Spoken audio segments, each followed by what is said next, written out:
Hello everyone, আসসালামু আলাইকুম। তো আজকে আমি নিয়ে এসেছি ঈদ স্পেশাল কাচ্চি বিরিয়ানির রেসিপি।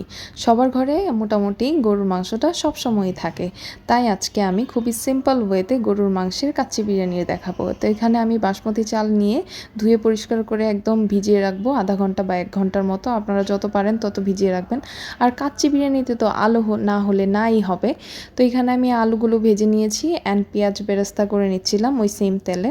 তো আমি গোল্ডেন ব্রাউন করে একবারে পেঁয়াজ বেরেস্তাগুলো করে নিব। আর পেঁয়াজ বেরেস্তা দিয়েই কিন্তু মেনলি কাচ্চি বিরিয়ানিটা হবে, কারণ কাচ্চিতে কাঁচা পেঁয়াজ যায় না।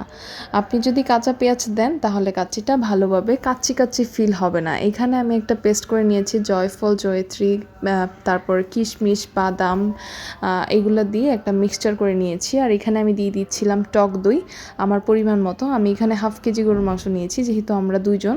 তো এখানে আমি কাচ্চি বিরিয়ানির মশলা জিরা বাটা, আদা বাটা, রসুন বাটা সব কিছু দিয়ে এখানে আমি টমেটো ক্যাচাপটা দিয়ে একটু গোলমরিচের গুঁড়ো, তারপর টেস্টিং সল্ট, তারপর মরিচের গুঁড়ো, ধনিয়ার গুঁড়ো, লবণ অ্যান্ড ওই বেরেস্তা ভাজা তেলটা দিয়ে আমি এটাকে ভালো করে কচলে মাখিয়ে নিব, যাতে এটার মশলার স্মেলটা মাংসের ভিতরে ঢুকে। অ্যান্ড আমি এটাকে মেরিনেট করে ফ্রিজে রেখে দিব 2 ঘন্টার জন্য। আপনারা চাইলে ওভারনাইট ফ্রিজে রাখতে পারেন, তাহলে আরও টেস্টটা অনেক ভালো হবে।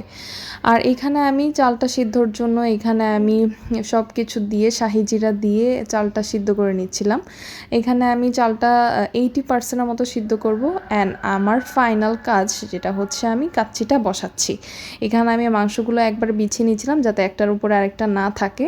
অ্যান্ড কাচ্চির মাংসের উপরে এখানে আমি আলুগুলো ছড়িয়ে নিচ্ছিলাম। আলুটা আমি 30% ভাজার মধ্যেই সিদ্ধ করে ফেলেছি। অ্যান্ড এইখানে আমি এই এই সিনটা না একদম মানে মন ছুঁয়ে যায়। এই কাচ্চির রাইসটা যখন দিচ্ছিলাম তখনই একটা কাচ্চির ফ্লেভার চলে আসছিল নাকের মধ্যে। আর এখানে আমি জাফরান মিশ্রিত একটা পানি দিয়ে নিচ্ছিলাম, কারণ জাফরান ছাড়া কাচ্চির টেস্ট কিন্তু আপনাকে একটু কম্প্রোমাইজ করতে হবে, কিন্তু জাফরানটা দিলে একদম অরিজিনাল কাচ্চির টেস্ট আসবে। এখানে আমি পেঁয়াজ বেরেস্তা আর মাওয়া ছিটিয়ে দিচ্ছিলাম। আর এই যে আমি একটু ওই মশলার ধোয়া পানিটা দিয়ে দিচ্ছিলাম। আমার এইটাই কিন্তু লাস্ট পানি দেওয়া। অ্যান্ড এই যে জাফরান মিশ্রিত পানিটাই আমার লাস্ট পানি দেওয়া। আমি কিন্তু আর এটাতে কোনো এক্সট্রা পানি দিই নেই। তো এখানে আমি আবার হচ্ছে পেঁয়াজ বেরেস্তা দিয়ে এখানে আমি মরিচ দিয়ে একবারে এটাকে আটা সিলগালা করে দমে বসিয়ে দিচ্ছিলাম। And this is my first attempt for kacchi.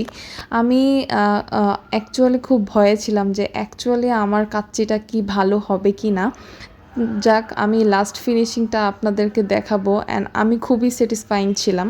তো এই তো আমার কাচ্চিটা আমি দমে দিয়েছিলাম। এখানে আমি 10 মিনিট একদম কড়া আঁচে দিয়ে আমি প্রায় 1.5 ঘন্টা একদম লো হিটে আমি দিয়েছিলাম।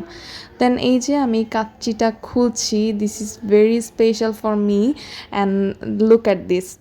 অ্যাকচুয়ালি কাচ্চিটা এত সুন্দর হয়েছিল অ্যান্ড খেতেও একদম অনেক মজা হয়েছিল। আমার হাজব্যান্ড তো খেয়ে বলেছে অনেক ভালো হয়েছে, একদম রেস্টুরেন্টের মতো হয়েছে, কাচ্চি ভাইয়ের কাচ্চির মতো নাকি টেস্ট হয়েছে। যাই হোক, এখানে আমি কাচ্চিটা কাটছিলাম অ্যান্ড আমার পার্সোনালি এত ভালো লাগছিল যে ও মাই গড, ফার্স্ট অ্যাটেম্পটেই আমার কাচ্চিটার টেস্ট এত ভালো আসবে আমার জানা ছিল না। বাট হ্যাঁ, আলহামদুলিল্লাহ আমি অনেক ভালো একটা কাচ্চি মেক করতে পেরেছি অ্যান্ড আমার ফ্যামিলির মেম্বারদেরকে খাওয়াতে পেরেছি। অ্যান্ড কাচ্চিটা দেখেন কত ইয়াম্মি হয়েছে, একদম মাখো মাখো টাইপের হয়েছে, জুসি হয়েছে। অ্যান্ড মাংসগুলো দেখেন ছুলে আসছিলো একবারে। তো আমার ভিডিওটা যদি ভালো লেগে থাকে, do like, comment and share. Bye bye, আসসালামু আলাইকুম।